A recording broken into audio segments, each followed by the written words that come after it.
Oknum Kades Pengirikan sudah status tersangka. Ketua Forjap, Oknum Kades serasa kebal hukum dan masih menjabat sebagai Kades.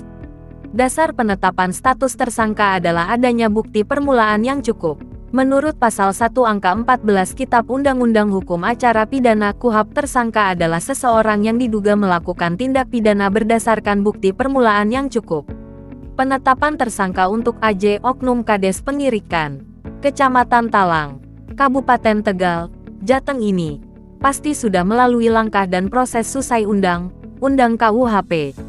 Namun status tersangka ini seakan tidak berpengaruh buat AJ Oknum Kades selaku Kades Pengirikan ini serasa kebal hukum dan masih menjabat sebagai Kades seperti biasanya dengan kepala desa yang lainnya. Hal ini diungkapkan oleh Ali Rosidi selaku Ketua Forjap Forum Jawa Tengah Bersatu, yang melaporkan Oknum Kepala Desa Pengirikan ke Polda Jateng pada tanggal 5 Oktober tahun 2022 yang selanjutnya dilimpahkan ke Polres Tegal. Yah betul, tegas Ali. Awalnya kami dari Forjap membuat labdu di Polda Jateng yang dari Polda diarahkan ke Polres Tegal untuk penanganan selanjutnya. Kamis, tanggal 26 September tahun 2024. Seiring berjalannya waktu kami sudah mendapatkan surat pemberitahuan dari Polres Tegal untuk penetapan tersangka terhadap Oknum Kades Pengirikan penetapan tanggal 21 Oktober tahun 2023. Dan perjalanan perkembangan kasus ini setahun penuh, papar Ali. Adapun penetapan tersangka berdasarkan telah diduga melakukan tindak pidana alih fungsi lahan pertanian pangan berkelanjutan sebagaimana dimaksud dalam pasal 72 ayat 1. Jo pasal 44 ayat 1 UU RI nomor 41 tahun 2009 tentang perlindungan lahan pertanian pangan berkelanjutan. Jelas Ali membacakan surat yang ditangannya dari pihak Polres Tegal.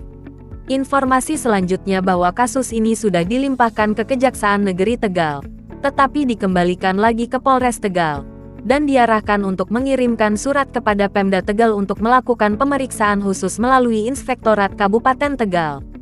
Lanjut Ali, berkali-kali kami dari Forjap untuk mempertanyakan kasus ini. Penetapan tersangka sudah, tapi Oknum Kades serasa tidak ada masalah.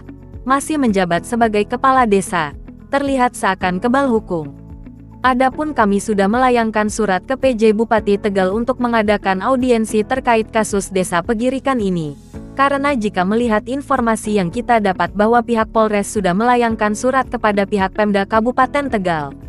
Jika Inspektorat harus melakukan pemeriksaan khusus, pihak Inspektorat sampai saat ini mengatakan belum mendapatkan surat perintah dari Bupati. Papar Ali serasa bingung dengan hukum yang berjalan. Lah ada apa ini? Tanya Ali. Bukanlah laporan kami ini demi kemaslahatan bersama. Harus bersama, sama menegakkan hukum. Kan status sudah tersangka. Kok masih menjabat? Apa memang kasus di kita seperti ini?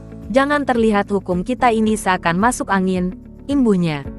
Hari ini Kamis tanggal 26 September tahun 2024 tim Forjap Forum Jateng Bersatu bersama tim Mitra Pol dan LSM Sandra mendatangi Kejaksaan Polres dan PJ Bupati Kap Tegal tujuan meminta kejelasan terkait proses hukum kepada Oknum Kades Pegirikan, Kectalang, yang terkesan diulur-ulur dan dipimpong tidak jelas. Diduga penanganan kasus TSB terkesan main-main, patut diduga memburamkan kasus desa Pegirikan. Sementara itu awak media akan mencoba menggali informasi yang pasti baik dari pihak Polres Tegal, PJ Bupati Kabupaten Tegal, dan Inspektorat Kabupaten Tegal untuk pemberitaan lebih lanjut. Dari Kabupaten Tegal tim Sandra TV mengabarkan.